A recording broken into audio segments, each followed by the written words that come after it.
Hello, and welcome to Thriving, Not Just Surviving, a series on the Family Renewed channel. I am Dr. D, and my goal is to help you renew, restore, and revive your joy.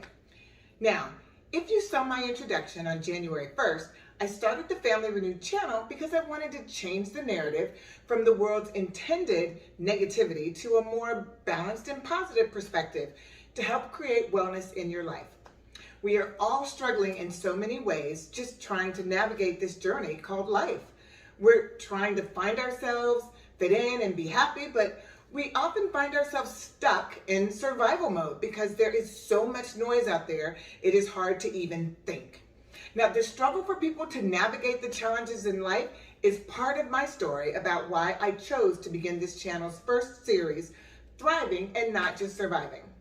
This first month has focused on calculated chaos and the intentional manipulation and misinformation used to bring people down for others people's gain, whether emotional gain, physical gain, financial gain, or political gain.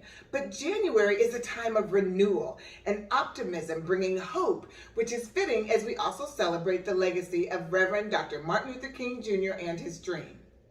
Now, as I laid out in the introduction, each month will have a different focus, and each week I will discuss issues and associated strategies from the ABCs of Family Resiliency to help you thrive.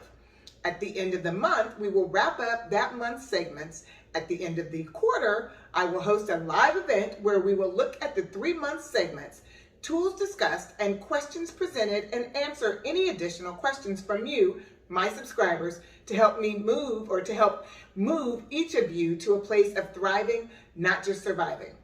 So, since today is the last Sunday in January, we will discuss challenges and changing the narrative, trust and self-fulfilling prophecies, and our tribes and echo chambers, as well as the associated strategies from the ABCs of Family Resiliency to help you thrive and not just survive.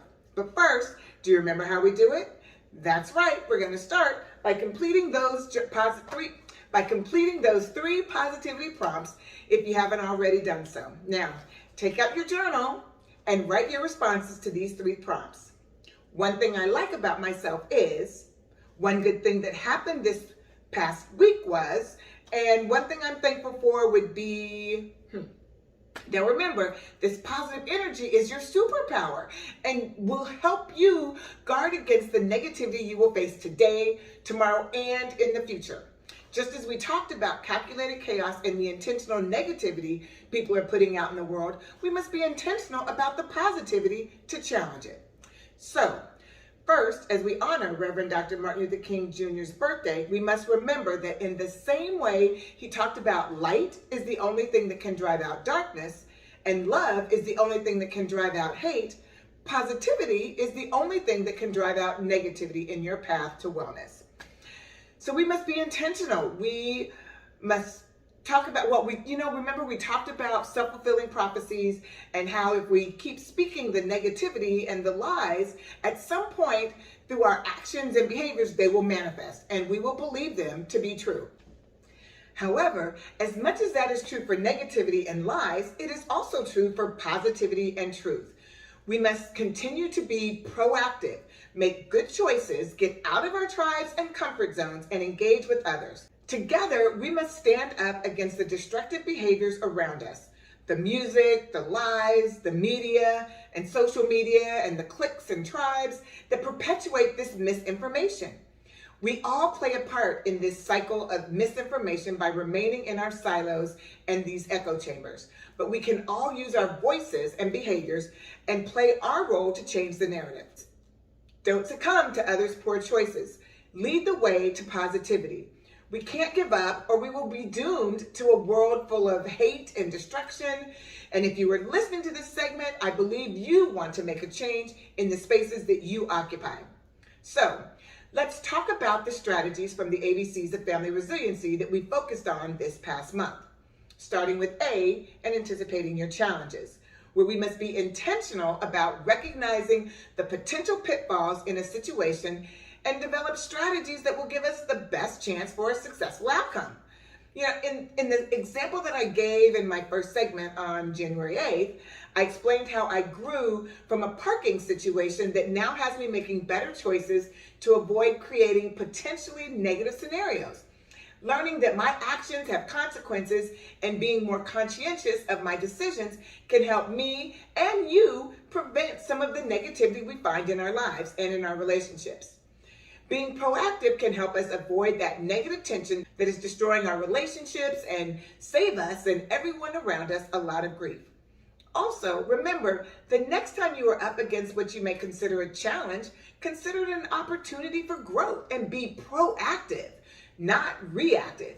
You, your friends, your family, and your coworkers will appreciate the new positivity, and you will see that it can create the change we all need and want in our lives. Next, the first B, broadening your faith. In my second segment on January 15th, I discussed trust and the self-fulfilling prophecy. We talked about how there is so much negativity around us and how that negativity can get so ingrained that we start believing it until we create situations to bring it to fruition. I discussed how the media pushed a narrative about Harry and Meghan and the royal family, which played a role in how they responded, leading to the interpretation of their responses to appear to be that pushed negative narrative that we heard. We have all experienced similar situations. The constant negative bombardment steals our joy, and our actions can be interpreted as inherent negative traits, not the reaction to what we experience. So in that segment, we talked about how we can create a different narrative. We talked about broadening our faith. We started by talking about creating our own space of positivity and building trust in ourselves. I gave 3 strategies for you to use to create this positive self-fulfilling prophecy. 1, complete your positivity journal weekly, and if so inclined, daily. 2, surround yourself with positive energy. And 3, engage in positive behaviors. By broadening your faith and building trust in yourself, you will find that you are armed against the negativity of the media, the lies, and the cancel culture around you, and you can begin to distinguish between who and what is trustworthy. Lastly, in my third segment on January 22nd, I discussed the third tenet, which is the second B, or building your resources. In this segment, we talked about how our tribes or clubs or friend groups can be comforting and supportive, but there can also be a pitfall as they are silos and become echo chambers of our own beliefs.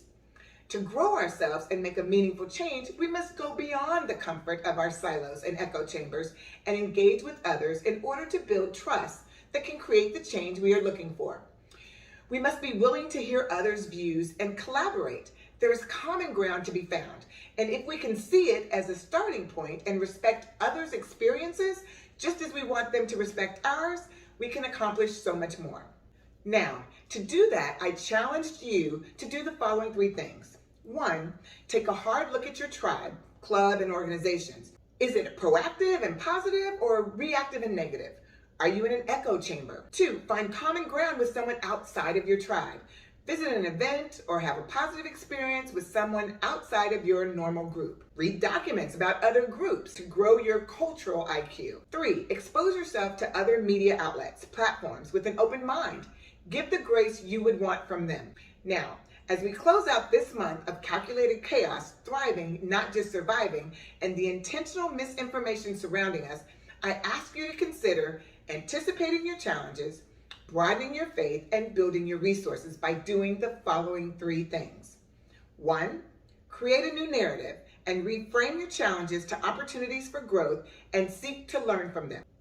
2, create trust and your own positive self-fulfilling prophecy by completing your positivity journal and surrounding yourself with positive energy. And 3, extend yourself beyond your tribes and echo chambers and engage with others to find common ground to create meaningful positive change around you.